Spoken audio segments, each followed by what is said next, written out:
ladies and gentlemen, this is Steve Hour, and we are here with a brand new series called Animation Corner. In this series, we'll be looking at some of the greatest animated shows of all time. Most of these will be animated shows I watched religiously during my childhood. And we are starting with, arguably, still to this day, my number one favorite cartoon show of all time. We are looking at Kim Possible. Okay, I'm looking forward to this one. Mostly because of, well, first off, I've always loved this show for my entire childhood. For me, this show was so different, and arguably this was one of the many shows I got to watch from the Disney Channel with not actually having the Disney Channel. When I was a kid, we only had 4 channels growing up: ABC, Channel 7, SBS, and 9 and Paja. Now on Channel 7, on a Saturday, there was something called Saturday Disney, and they would play some of the Disney Channel shows that were very huge and popular at the time. Kim Possible was one that was not very popular with me. My sisters loved it as well. We watched it, and so for me, this holds a lot of nostalgia. So for me, this is really great to review this series, see our show, really get more in depth. But most importantly, it's also a chance to really understand why this show is so huge and popular even to this day. Hell, now I also want to point out there's actually been a live-action movie. I'm one of the many, and I do mean many, who did not like it. I thought it was completely disgraceful to the source material and not at all as great as the original.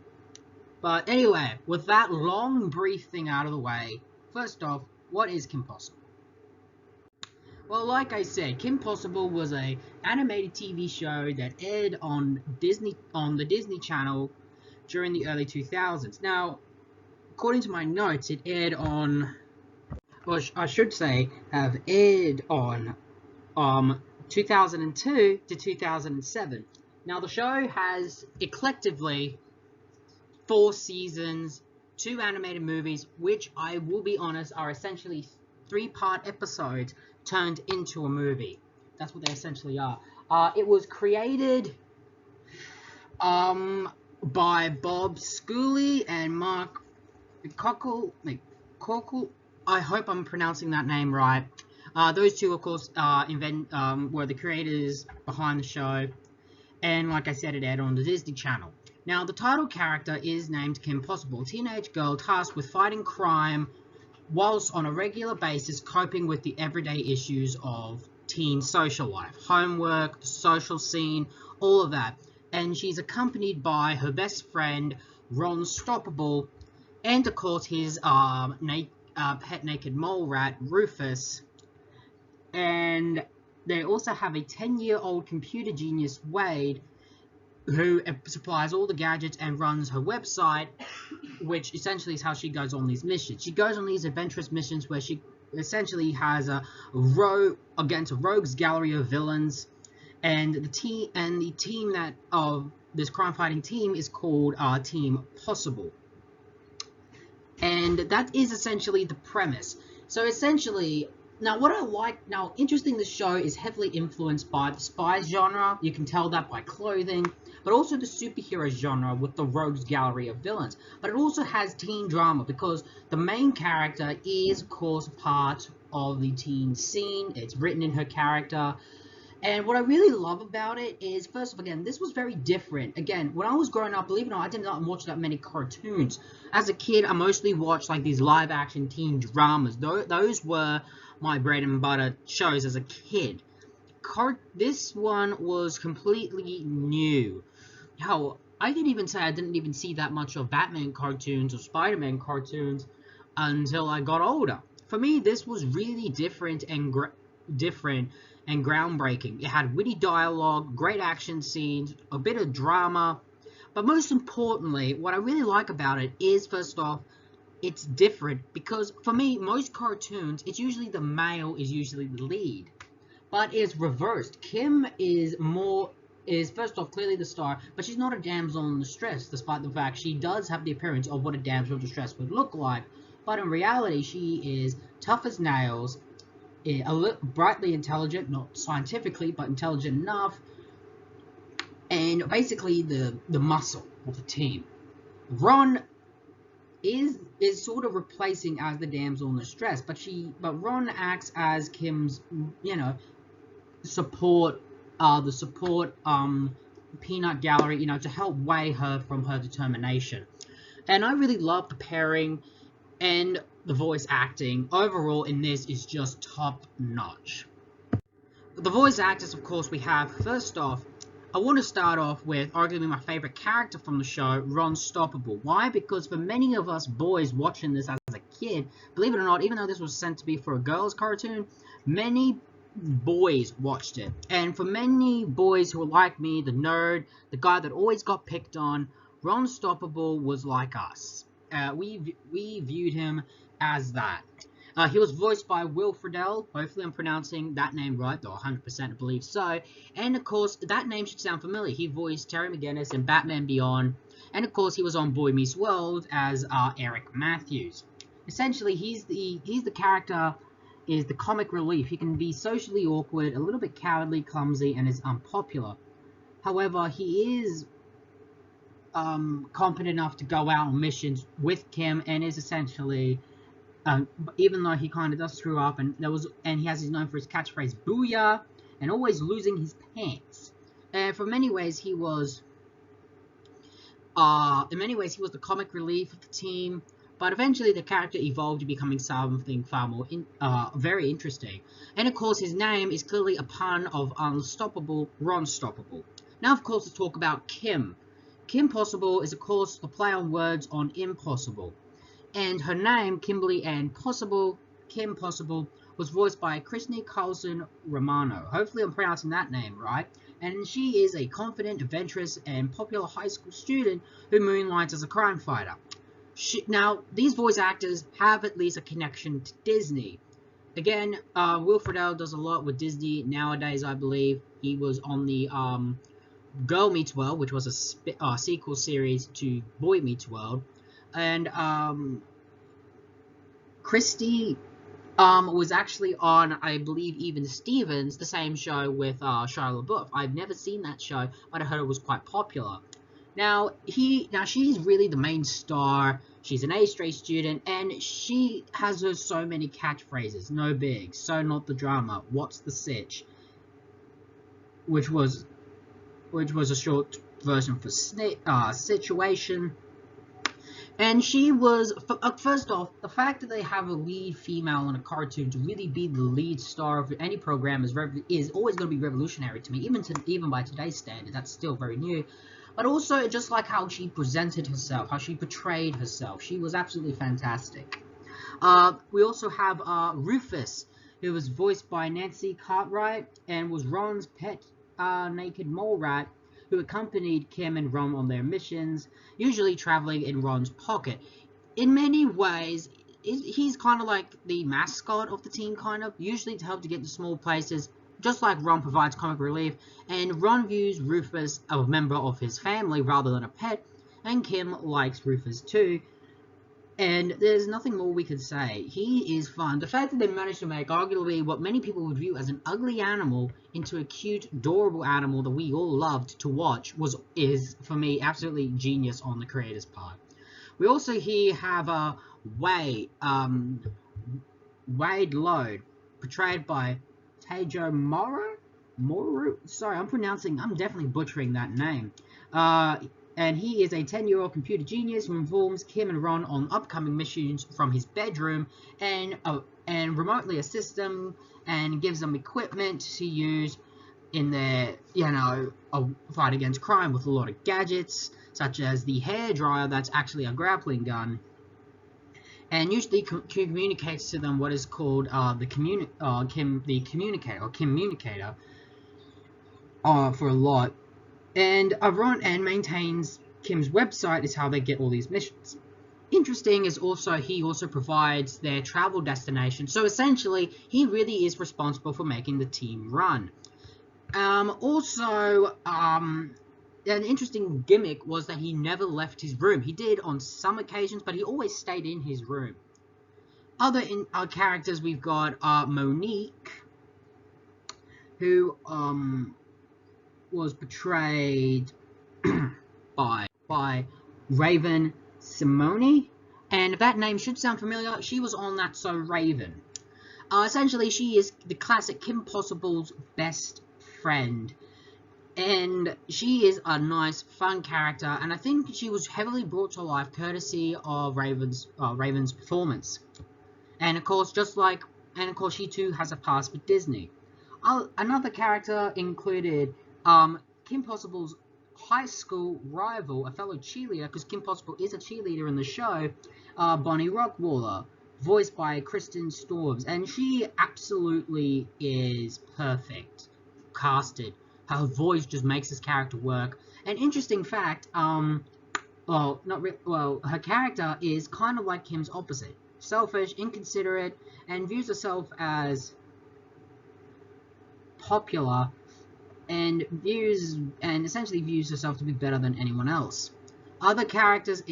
Another main character that I absolutely loved was Principal Barkin, and is essentially the Barkin. Sometimes he's principal, sometimes he's teacher, and essentially is a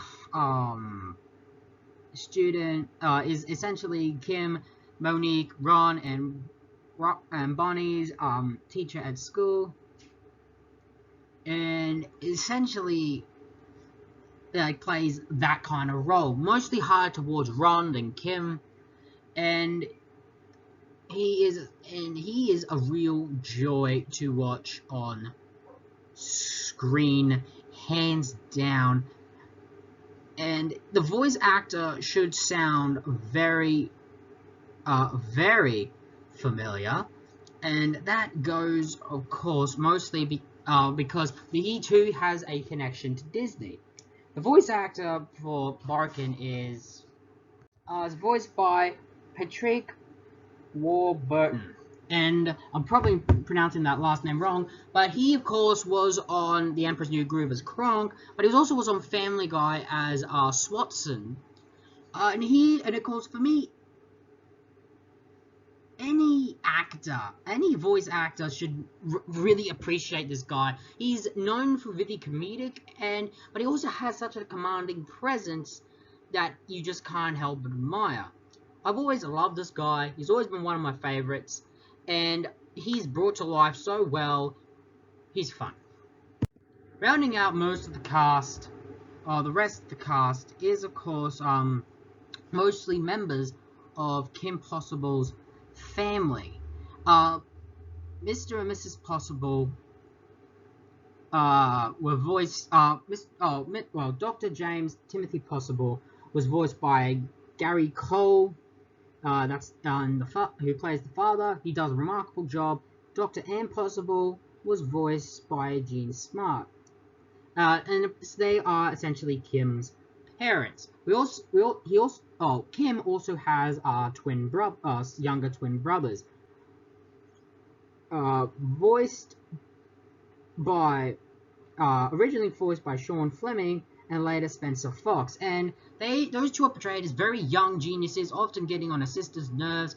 In fact, the parents are both intelligently smart. The father works at a rocket spaceship science institution practically, and Kim's mother is a surgeon. Other characters also include Nana Possible, which is just right here, voiced by Debbie Reynolds, and is essentially this very old-fashioned lady, but she's nice and fun to listen to, fun and all great. We also have Slim Possible, James Possible's older brother, voiced by Kevin Michael Richardson, and it basically lives out on a Texas range. Other characters include, of course, the Stoppables, Mr. Stoppable, voiced by Elliot Gould, and Mrs. Stoppable, voiced by Audra Martin. essentially are Ron's parents. They are fun, but we don't get to spend much time with them as we're always with the Kim Possible family, but that's just mostly due writing. Also, we have Hannah Stoppable, and especially this young, little girl that they ended up adopting in season 4, and she's voiced by Gray Dalisa.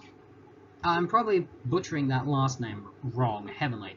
We also here have other characters that really become, I think, really I should say really more involved, I could say, in the very final season, even though they got really more introduced in season 2, had a minor appearances in season 3, and yeah, this includes the characters of Sensei and Yori,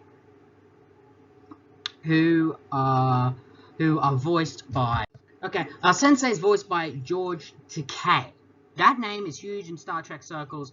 He portrays him as this wise old master, type, and he has a really good relationship with Ron, along with Yuri, who is voiced by Tiko and Gina. Hopefully, I'm not butchering that name wrong either. Now, these two mostly associate with Ron and Kim, and they mostly help progress Ron's story in the show.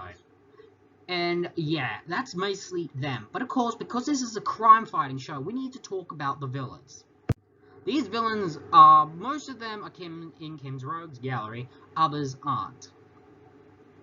First off, let's talk about, of course, the two biggest villains. Draken, voiced by John DiMaggio, who we know as from his roles in Futurama, and of course Jake the Dog from Adventure Time.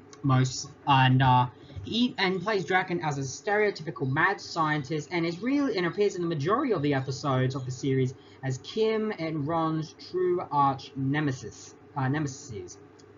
He is often accompanied by his sidekick Shigo. Shigo's right here, and Shigo is far more dangerous of the pair, and does a lot of the martial arts fighting between, mostly with Kim, and she is voiced by Nicole Sullivan. Great performance, great voice work. I think no one could have pulled that off. Now, I'm not going to spend too much time with voice actors, but I'm really just going to point out some of the main villains that we all liked. Duff Killigan, a mad Scottish golfer. Motor Ed, still voiced by John DiMaggio, basically a guy who can build cars and take them apart. Senor Senior Senior and Senor Senior Junior. Senor Senior Senior is a millionaire who's bored and decides to take up villainy as a hobby and brings his son in along for the ride. Draken's rival and another villain in the Kim Possible Rogues Gallery, Professor Dementor, a more successful mad scientist. We also here have Monkey Fist, essentially a martial artist with a monkey obsession. And even though he is part of Kim's Rogues Gallery, he's often considered more of a Ron villain. Another Ron villain is also Gil, a friend of Ron's from summer camp days, until an accident caused him to turn into this monstrous villain. Others include Dee and Amy, who is essentially a person who manipulates DNA for her own fun and amusement, and has a love for animals. Others include Chameleon, a female socialite who has the ability to shapeshift. We also here have a one-shot Adrenaline, who was not really that good, and was only used in one episode, never came back. We also here have Avieres, is a villainess of Team Go. And believe it or not, Shigo was a member of Team Go, and they were like a crime-fighting duo. She would then leave to pursue the life of villainy. Other villains, of course, include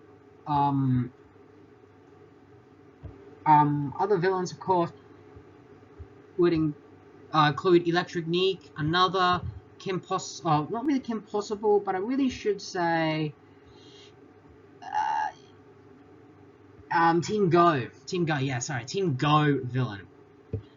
Frugal Luca is essentially a villain who's known for being cheap. He appears in mostly a few episodes, not that much. The Fashionistas, the name should imply what it suggests. a group of criminals who, of course, do fashion robberies.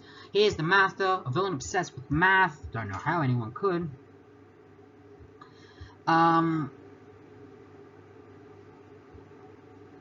We also have Gem. Yeah, let me double check with these notes.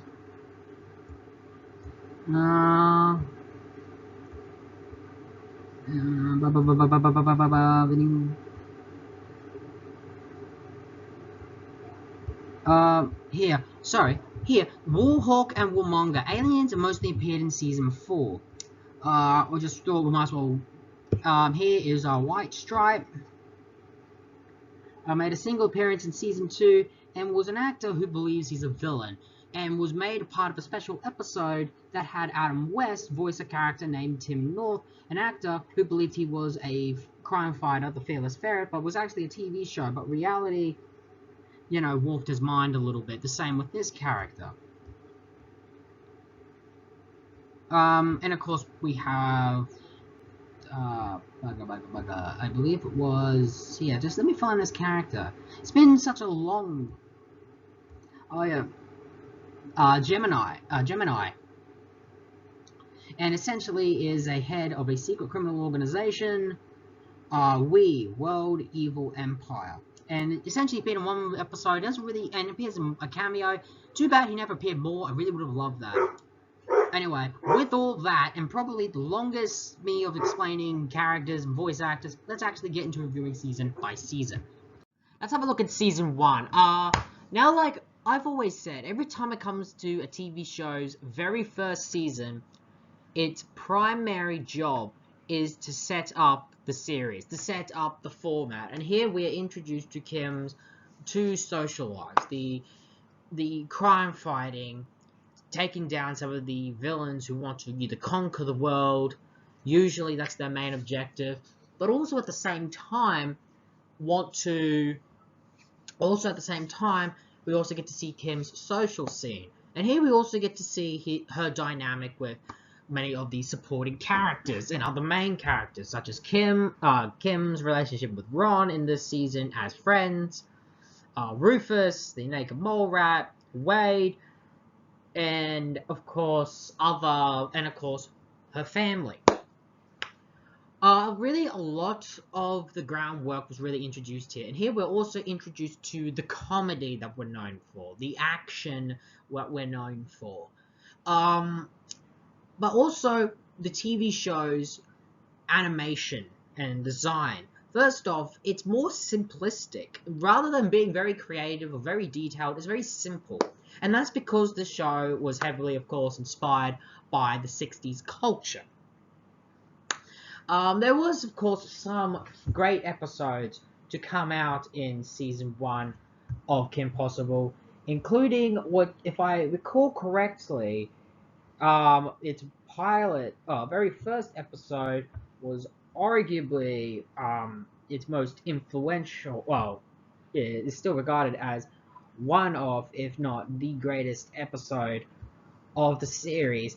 The first episode, I believe, was, if I recall correctly, was Crush. Let's have a double check, shall we? Crush. Yes, the first one was Crush, and it starts off more like a classic Kim Possible episode. There's this big dance coming up. She's very concerned and wants to ask this guy out, which is often a recurring thing for her to ask out some guy, or which Crush says she happens to have. Only to, but whilst that's happening, she also has to take down Dr. Draken, who was back again committing another scheme. It's ironic that's it, when in the season 4 episode, Tick Tick Tick, we actually get to see Kim and Ron going up against Draken and Shigo for the very first time.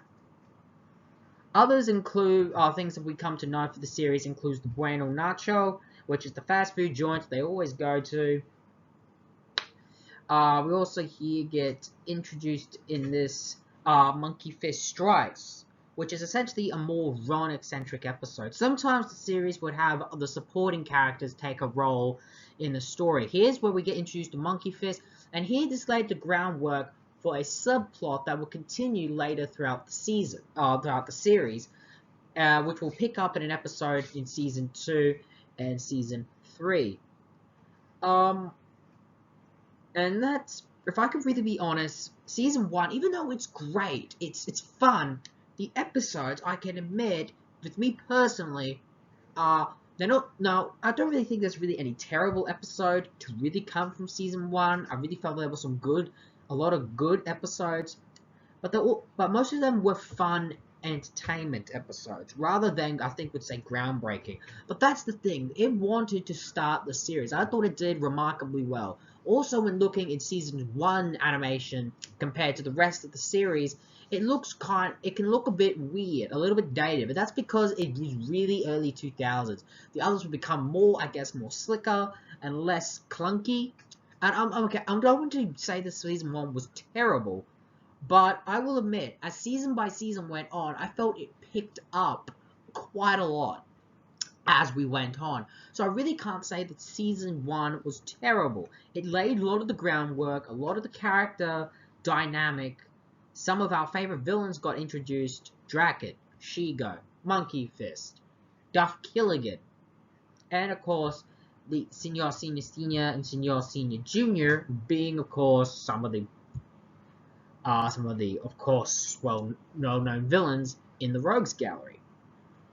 And I really like it for those reasons. Season 1 is a pretty good start to the series, a very good start. Now comes season 2. I will admit, season 2 for me picked up quite heavily when going into it.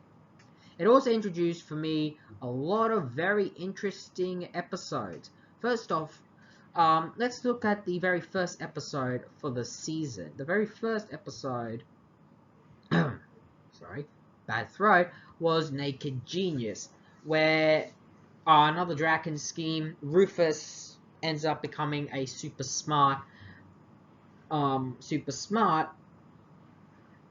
but people think it's Ron, which I find to be very interesting. We also get to see, I think, in a little bit in this season, we get to see a bit more of Ron have more of a role in the story. We have what is essentially the first ever episode that is really 2 stories in one, which I found to be very interesting and very different. Of course, my favorite episode from the season has to be Exchange, which is essentially where Ron gets sucked into an exchange student program, and he goes to Japan to a super secret ninja school, which is the Yamanouchi School, and he gets to interact with other characters from the Yamanouchi Ninja School. It continues some of the storyline with Monkey Fist's very first appearance in season 1, and again, this storyline is still prevalent in the series as we go on, especially more in season 4. Also, I like how he interacts with Sensei and Yuri, all great. Of course, Rufus comes too, but also while we're focusing on that story, we also get to see Rufus, Kim, having to deal with this new guy that they've exchanged, and how all the girls are flirting with him, all that. Also interesting, at the end of the episode, he is vowed to secrecy to never reveal what happened there, so he keeps the secret of what happened in the Yamanouchi School to himself. I found that very, very interesting. Other really great episodes, well, of course, is technically the movie that happened in this season. Now, there's been 2 animated, why am I saying live action? 2 animated Kim Possible movies during the series run. The first one was called A Stitch in Time, where basically, judging by the sound of it, it's essentially a time travel movie. Where basically Draken, Shigo, Monkey Fist, Duff Killigan all team up to steal this monkey idol, which has the ability to affect the fabrics of time. So in these episodes, we get to see the present, the past, and the future. It plays with the time gimmick, but we also get to see a bit more of Kim. My favorite moment is, of course, the where Kim and Ron first meet when they're in preschool. Now, movie is technically really a three-parter, not three-parter, but is combined into a movie. It also really explains the Kim and Ron dynamic and really why the two work so well as a team. This really gives more insight than anything else.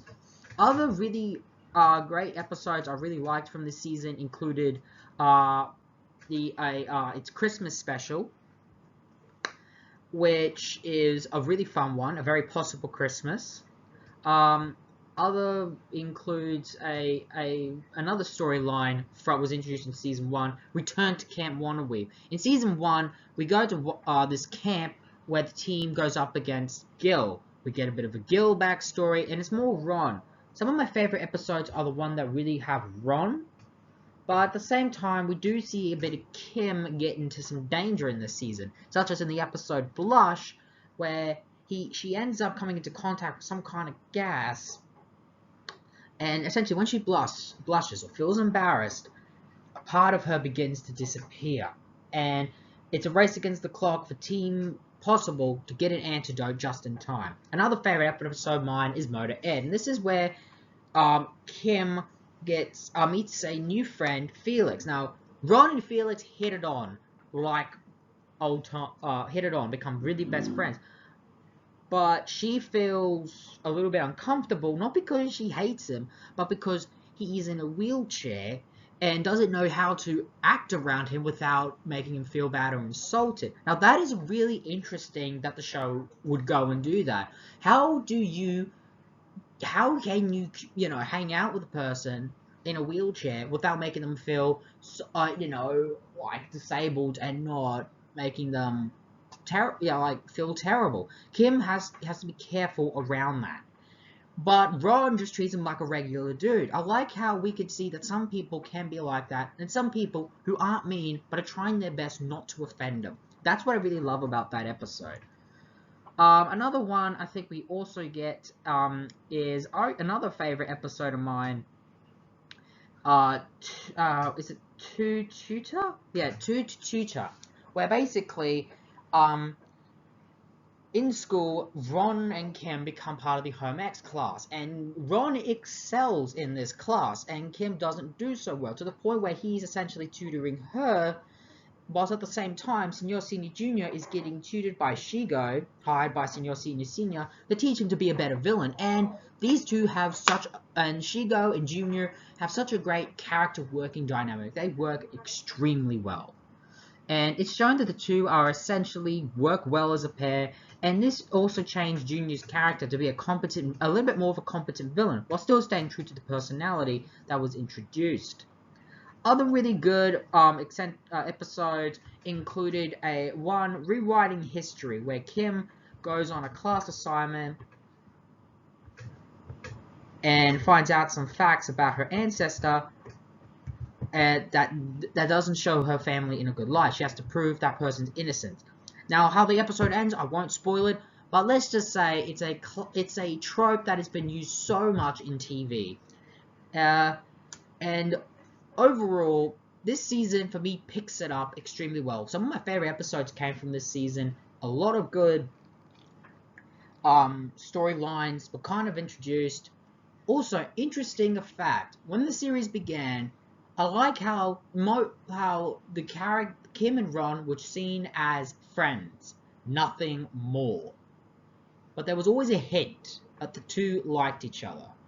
In this season, we get mostly hint that Ron might like her, a little bit of jealousy when she had to go on this date, or she wants to really go and date this person, but he feels a little bit jealous. Though it's not done hugely. This was also, of course, done in the first season, but I like how it's more like, but it's not done to the point where it's what's a word that will really best describe it? Done to a point where, like, everyone knows they like each other, but they don't. It's not done like that. It's done like they don't know if each other likes each other, but they don't know they like their best friend. And that's what I like about it.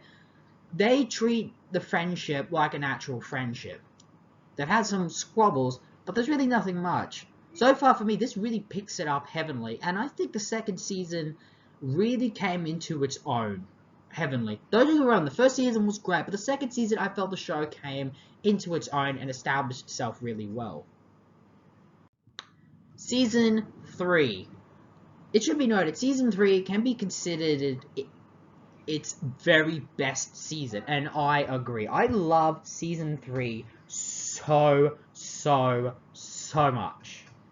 It is absolutely a fan favorite of mine.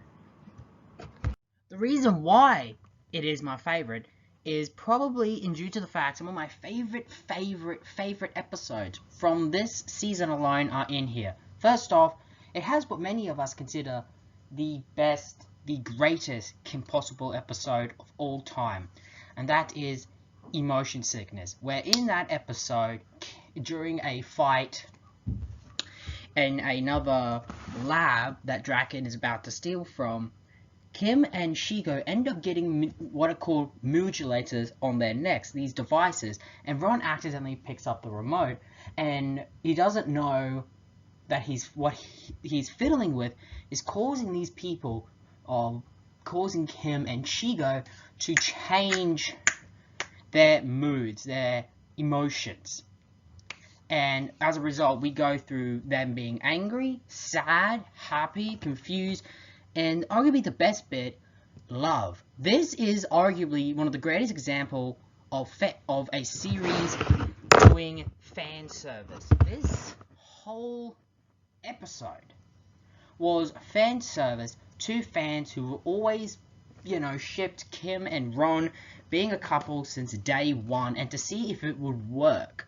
Of course, we love the episode. It's often voted as the series' very best episode.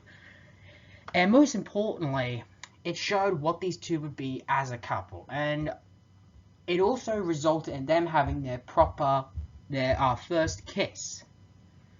So I love it for that. And of course, let's not forget the drama the Dragon has to put up with Shigo going through the same emotions, which is just as funny. Other episodes that came from the season is where Draken and Motor Ed team up. The fact that it's essentially John DiMaggio voicing two characters, essentially talking to himself, is for me arguably arguably a real fun highlight, and it also shows more Ron and Felix friendship there, which I absolutely love. And the fact that they went with that, again, from what I found out, the actors were voiced Ron and Felix were best friends in real life, and so the fact that they did this, I'm sure they would have had an absolute blast with that in mind. Other interesting episodes came from this season, included Dimension Twist, where essentially Kim, Ron, Shigo, and Draken get sucked into a reality where essentially they're going through TV channels, and it's basically poking fun at all the genres of TV. I absolutely love that. We also get bonding, where with a run-in with Professor Dementor, Kim and Ron accidentally bond with the people they hate most in the world. Ron with Barkin, Kim with Barney, and this is where the two kind of get to know a bit more insight to each other, so I love that so much. Of course, there's Rap and Draken, which gave us the naked mole rat rap. Absolutely love that. And of course, the Team Possible, where it turns out there was the original Team Possible, who were people for hire, but because Kim does his missions for free, it rubs them the wrong way.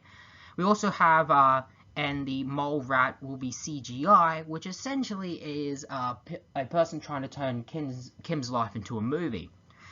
And of course, one of my absolute favorites is Gorilla Fist, where it continues the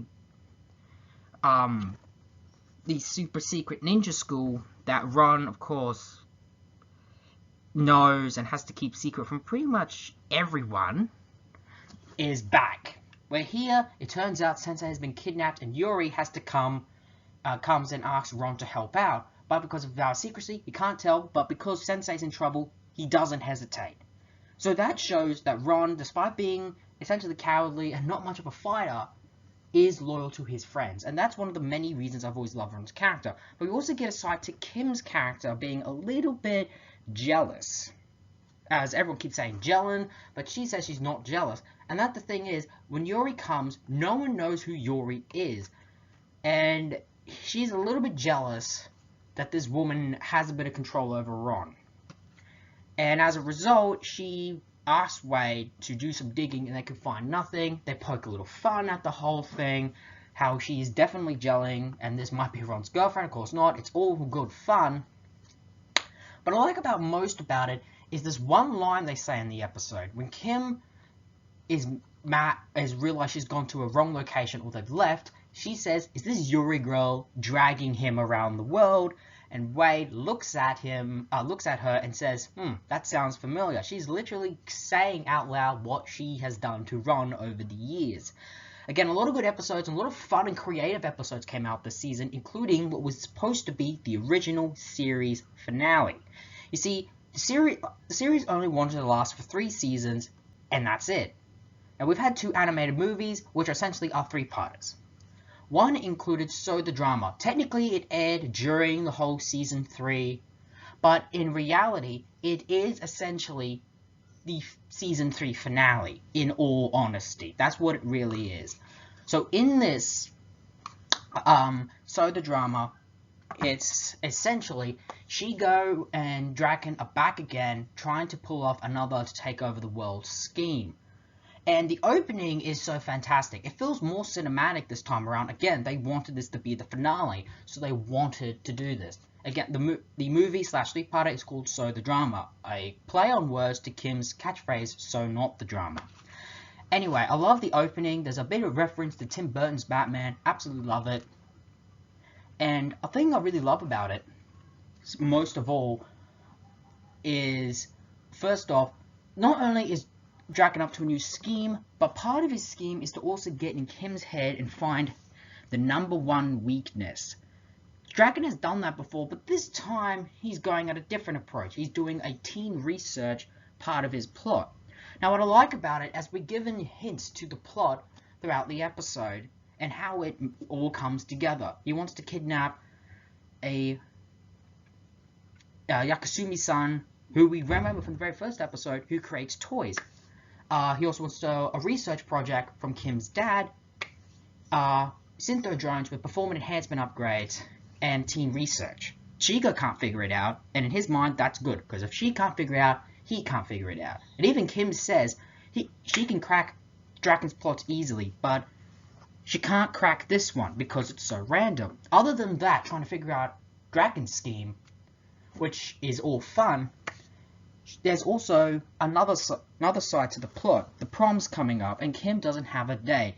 They address that, that she doesn't have a boyfriend mostly because she creeps guys out. She's a bit too intimidating, and it's affecting her social life. And she's coming to the realization that she might have to go with Ron. She likes Ron as a friend, but she doesn't feel comfortable or that they are not boyfriend material. And I get that. That is a interesting and more character development. But at one point, she feels like that maybe the next step in the relationship or friendship is to be in a relationship.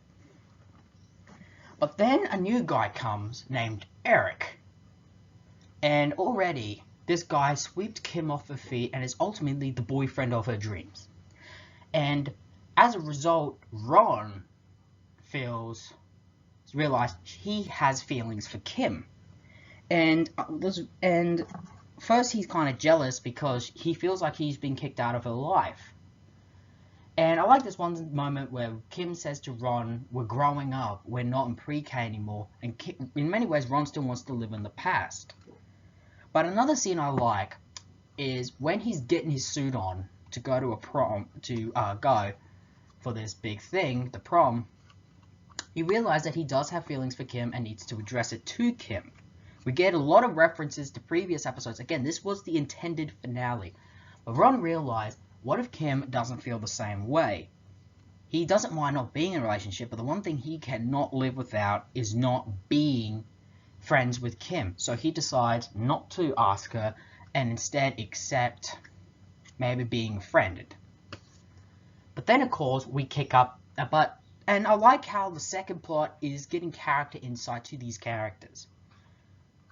But they're not, but true, they might be shallow times, but it's not like mean shallow. It's because they're teenagers. They're at that age. They're not even sure about what they feel or what is, and that is perfectly fine. And I absolutely love that. We get insight. But of course, we find out the big twist. It turns out Draken has bought up Bueno Nacho and has distributed these toys that the design he stole from Nakasumi through the fast food restaurant chain, which in reality is made out of the stolen technology he has from Kim. So already we figure out his conquering. But what about Synthrodrone perform enhancement upgrades and the teen research? How does that come into play? Well, it comes into play when Eric gets kidnapped and Kim, along with Ron, has to go and rescue him. After they slowly start to figure out the whole plan. And just as that's happening, she wears her famous super suit, essentially. And it's a really great design. It really works well with the character more than anything else. And as they go to rescue Eric, we find out that Eric this whole time was really a Synthrodrone. And was perfectly designed by Draken to get in Kim's head and essentially get Kim off his trail for a bit. But he knew, and for me, that is genius that a villain has taken this long to do that for a plan. And it makes sense for Draken to be it. Again, Draken and Shigo are the series' most popular villains, so it made sense that they were to be the main antagonists of this series, of this original finale. And eventually there's this one scene where Ron and Kim are locked up, and Ron subtly confesses his feelings. Subtly, saying that, there are plenty of guys out there better than you, than Eric. Guys that are real, there are plenty out there, maybe in here. I like how Kim gets that. Also interesting is Kim feels heartbroken, almost defeated, almost accepts loss, but Ron was always the person who could always pick Kim up when she felt down. That's what I love about the character so much. The two complement each other so well. Of course, they get out of the trap courtesy of Rufus, always coming to help, and they defeat Draken, Shigo. Eric gets destroyed, and Draken's plan crumbles. And I like how he was so close, and this was his most ambitious plot to date. At the end of it all, Kim decides to take Ron to the prom. And we get this lovely scene of them slow dancing and eventually kiss, signifying that they're dating. Originally they're nervous at first, but Rufus helps out. Gotta love Rufus. And the two this was the intended finale for those two to be a couple, and that was the original ending. And I thought at the time, and considering that, I thought it was a great way to end the series. But of course, not everything turned out the way it seemed. As we know, Kim Possible got a season 4, and it happened because fans loved the show so much and was so popular, Disney unexpectedly gave it essentially a reboot. And this shocked the creative team. But they went with it anyway. So we begin the season, with three suited, which essentially it opens with the original ending from So the Drama to kick it up. Ron and Kim are now dating, and even though they are dating, the relationship doesn't change. They still act like they always do, though there is a lot of lovey-dovey moments, but it's not that much. And I also like how they never had the soap opera, will they break up and get back together? They never went down that route. Also, and in Suited 3, Ron joins the football team, or 3 Suited, sorry, joins the football team. That whole storyline, it's so funny as hell. We also get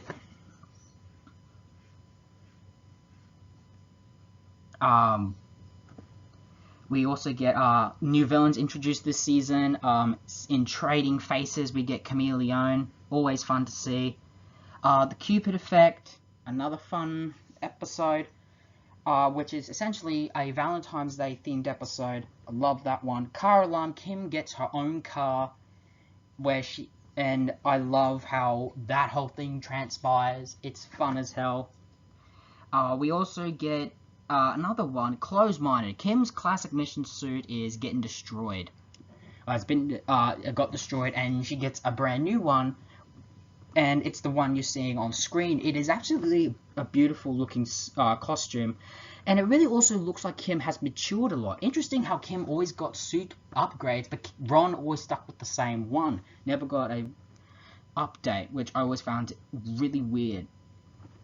Also another one, we continue with the Secret Ninja School Ron storyline with episode like Big Brother, where Ron unexpectedly gets a baby sister, Hannah, whom his parents have adopted. And originally he's hesitant at first, but throughout the episode he comes to terms with having that Hannah as his baby sister. Another thing also in this episode is Yuri, how Ron has to break the news that he's dating Kim now when they go up against Monkey Fist. And of course the episode ends revealing that Sensei has given Hana into the Stoppable family as their new family member. And for a lot of the season, believe it or not, Draken is actually locked up. And we have on 2 occasions where Shiga gets busted out. Once by Murder Ed, and the second was by Junior, who wanted to help her with this big scheme for a birthday present for his father's birthday. And it's also the episode where Kim and Ron get jobs. Kim works at Coca Cabana, a clothing store. Ron works at Smarty Mart at the end of the episode. We also get another Team Go episode this season. We had one, I think it was either seasons 2 or 3, where it explains a bit of Shigo's backstory, how she used to be a hero, but she liked the villainy, and as a result became a villain. Here in this one, we get to see a villain of hers, Electric Neek, turns Shigo good, and she becomes a good guy for a bit. And we get to see that a lot. This also has the return of Ron becoming a bad guy. Believe it or not, Ron became a bad guy once in season 3, where he accidentally got zapped with his energy and became a bad guy at one point, or temporarily, and turned out to be an effective villainous villain. Another thing I also like, another 2 more episodes I like this season include Oh No Yono, which essentially sort of the closest at the time to killing off a villain with Monkey Fist. And Ron finds out about Hana and Hana's destiny and what role he has to play. I love that one. It closes the story for that for a while. We also get another one, Clean Slate, where after a fight with Draken, Kim loses her memories, and everyone has to help get her memories back. The problem, Kim can't. But the problem is, Kim doesn't remember, or kind of refuses to accept that she and Ron dated. But eventually, she does get the memory that the two dated, and how it is Ron's recurring running gag that he always loses his pants, which I always found to be a really funny concept. Another favorite of mine is Homecoming Upset. Again, Ron is now part of the football team, and he's the football star. And Kim is still a cheerleader, and she's now the most popular girl in school now because she's dating the star of the football team. And of course, naturally, the two expect to become Homecoming King and Queen.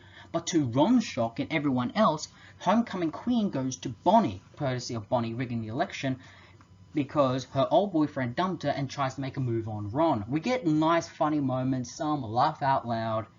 And essentially it ends with Bonnie ending up with Junior as in a relationship. I absolutely love that.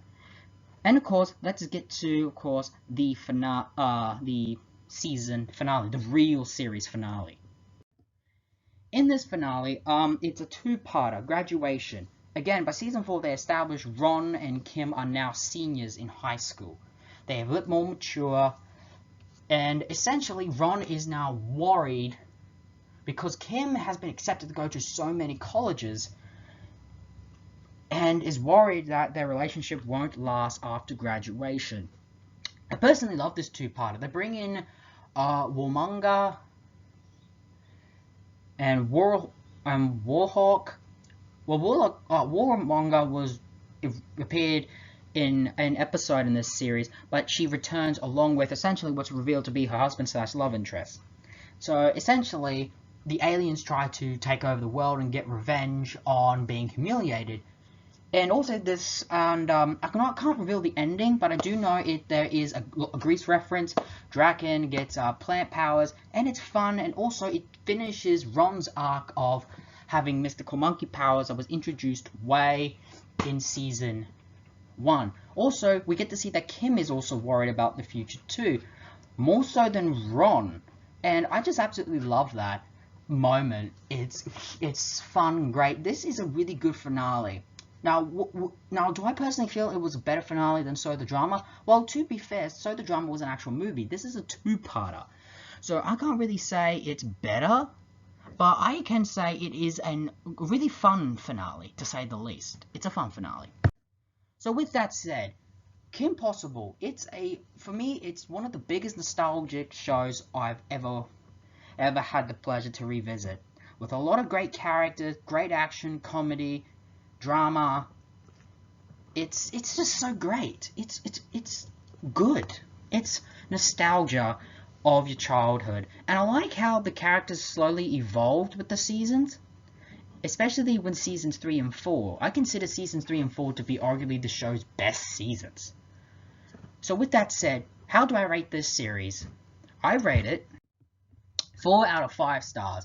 I guess the reason why I put it 4 out of 5 stars is probably because season 1 not being my, season 1 having, well, as the seasons evolved to be better, season 1 kind of feels like the odd one out. Not that it's a bad season, it is a good season, but I felt like the season just got better.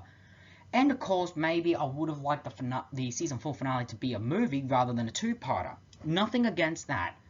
And it is a good show. If you've never seen this show, give it a watch. There we have it. That was the first episode of Animation Corner. I thought to start off this new series with my beloved cartoon I used to love all the time as a kid. This is still my favorite cartoon of all time. It's just like nostalgia going back and watching this cartoon. If you haven't, give it a watch. You'll have so much enjoyment out of it. And join us next time in the Animation Corner series when we review Spectacular Spider-Man. So stick around for that episode. Until then, this has been the Animation Corner. See you in the next one.